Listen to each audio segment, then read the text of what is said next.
चौथी तिमाही में नायका ने सालाना आधार पर अच्छे नंबर्स पेश किए हैं। आय में 34% का उछाल आया है, मार्जिन भी बढ़ा है, लेकिन टैक्स के चलते मुनाफा 72% घटा है। हालांकि तिमाही आधार पर आंकड़े थोड़े कमजोर दिख रहे हैं।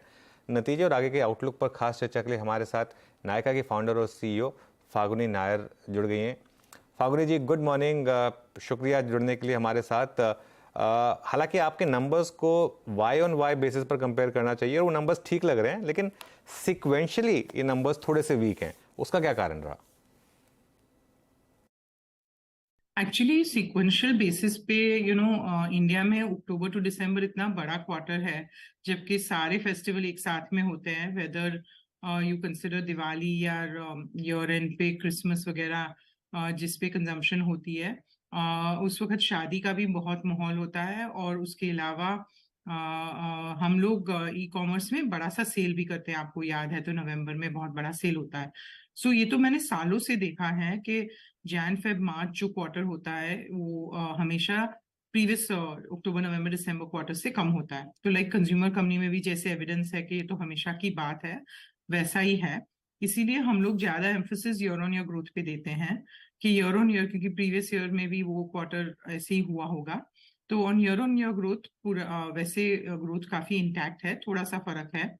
आई थिंक डिस्क्रिशनरी इनकम में भी थोड़ा सा देयर वाज सम अमाउंट के इन्फ्लेशन की वजह से, प्राइस इंक्रीजेस की वजह से थोड़ा सा तनाव था। बट ऐसे लग रहा है कि जैसे पूरे वर्ल्ड में और इंडिया में भी इन्फ्लेशन थोड़ा सबड्यूड हो रहा है। और यहाँ से आगे जाके सब होपफुल है और ऑप्टिमिस्टिक है कि डिस्क्रिशनरी कंजम्पशन आगे जाके पॉजिटिव रहेगा। और इतना भी बुरा नहीं था जैसे हमारे नंबर में आप देख सकते हैं। ओके, ठीक है, चलिए वो बात क्लियर हो गई। अब वाई ऑन वाई नंबर्स में ऑपरेशनल नंबर्स काफ़ी स्ट्रांग थे, आपका मार्जिन बढ़ा। इसका क्या कारण रहा? आई थिंक हम आप देख सकते हैं कि हम ग्रोथ तो रेवेन्यू ग्रोथ तो अच्छी रही है। बट हमने पहले हाफ में अपनी फुलफिलमेंट कॉस्ट जैसे कि ऑपरेशंस कॉस्ट पे काफी ध्यान दिया और उसको इम्प्रूव किया, in spite of petrol prices and cost increases related to related cost increases were there due to transport and all those costs. But हमने अपना रीजनलाइजेशन ऑफ वेयर हाउसेज का बनाया, क्योंकि हमारा स्केल ऐसा था कि हम हर एक रीजन में जा सकते थे। और उसकी वजह से हमने एयर शिपमेंट कम किए और स्प्लिट शिपमेंट कम किए, और वहां से सारा माल जल्दी भी पहुंच जाता है कस्टमर्स को। सो ये बड़ी इंप्रूवमेंट थी। उसके अलावा हम मार्केटिंग कॉस्ट भी काफी कंट्रोल कर रहे हैं, पर उसमें और थोड़ा काम करना है, स्पेशली फैशन सेगमेंट में। और हमने एम्प्लॉय कॉस्ट हमारे काफी बढ़ गए थे, पोस्ट कोविड काफी इन्वेस्टमेंट हो रही थी। तो हमने वो भी डेटा आप देख सकते हो कि क्वार्टर ऑन क्वार्टर बेसिस हमारी एम्प्लॉय कॉस्ट काफी फ्लैट है। तो उसके ऊपर स्पेशल एम्फोसिस हुआ है। हमने तो, और कंपनी तो वर्ल्ड में दे हैड ले ऑफ, सो ऐसी तो कोई नायका में जरूरत नहीं रही। पर हमने तो हमेशा हमारे एम्प्लॉयज को सपोर्ट किया, and there are no layoffs और anything. But at the same time we are definitely हम लोग कर्टेल कर रहे हैं। हम लोग आजकल थोड़ा धीरे से एम्प्लॉय कॉस्ट ग्रो कर रहे हैं। ओके मैम, एग्जैक्टली मैं जानना चाहूंगा जनवरी फरवरी मार्च इनफैक्ट अप्रैल को भी इंक्लूड अगर मैं इसमें करूं तो स्पेंडिंग पैटर्न में, क्योंकि ये वो टाइम फ्रेम था 4 महीने का जब इंटरेस्ट रेट काफी हाई थे, लोग अपने आई थिंक बाइंग पैटर्न को थोड़ा सा बदल रहे होंगे, तब्दील कर रहे होंगे। स्पेंडिंग पैटर्न में कुछ तब्दीली आई है, कुछ वीकनेस आई है, इसके बारे में आपकी टिप्पणी? एक्चुअली मार्केट से जो पढ़ते हैं वो अलग है, पर हमारे जो कस्टमर है वैसे भी आपको तो पता है कि नायका के कस्टमर 20-25 मिलियन कस्टमर्स थोड़े से अपर इनकम में है। Top half upper middle class and upper income में है। तो वहां पे हमने इतनी कोई तनाव देखी नहीं है। But at the marginal basis on may be you can say कि टीयर 3 सिटीज से थोड़ा कस्टमर एक्विजिशन थोड़ा स्लो हो गया। Okay, exactly. तो ये था आपका स्पेंडिंग पैटर्न को लेकर टिप्पणी। मैम,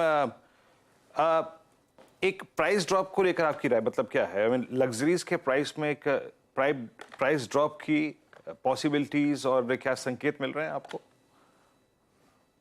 हमारा तो हम जब मार्केट में जाते हैं तो हम डिस्कस करते हैं, तो हम कहते हैं कि इंडिया में तो मैक वगैरह those products which are called prestige products, and they are considered luxury in India. So I think Indian luxury is little different.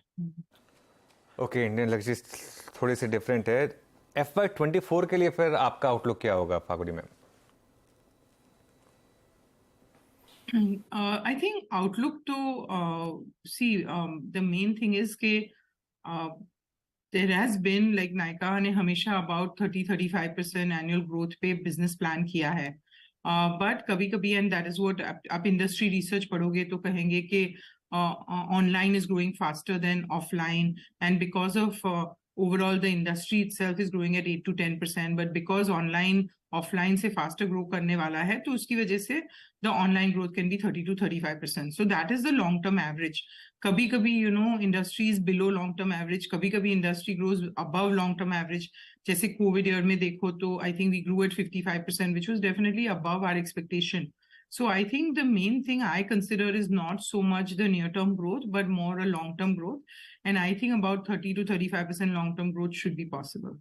Okay ma'am, अच्छा एक आखिरी प्रश्न आपसे जो पूछूंगा वो थोड़ा सा आपकी कंपनी को या फिर इस पूरे इंडस्ट्री को समझने की कोशिश करने के लिए मैं पूछूंगा।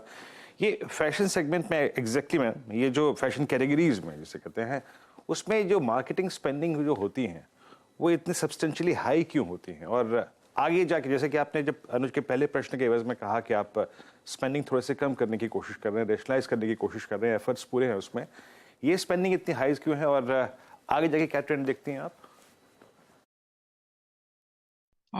I think मैं हमेशा explain करती हूँ कि beauty, I mean e-commerce companies में marketing spend is a complete function of new customer acquisition and repeat customer activation. और जब platform नया होता है and their new customer percentage to total customer is high, तो ये percentage ज़्यादा लगता है because you have to keep acquiring and adding to that kitty of existing customers. जैसे if you look at beauty, वहाँ हमारे 73% are repeat customers and only 27% are new. So I think as fashion, it may be more like 58% maybe new customers right now. So ऐसे जैसे ये equation balance होता जाता है e-commerce company में, because fashion is just 3 साल old business from large customer acquisition perspective, जबकि beauty is about 10 years. So as fashion also gets more mature with a lot of repeat customer behavior, marketing costs will come down. And we do believe that fashion may have peaked in terms of losses last year, and going forward यहाँ से बेहतर रहेगा. हम fashion numbers also include हमारे अपने brands, we call it Fashion's House of Brands. तो उसमें भी early years में काफी ज़्यादा investment होता है. It is in fact a very high percentage of the revenue.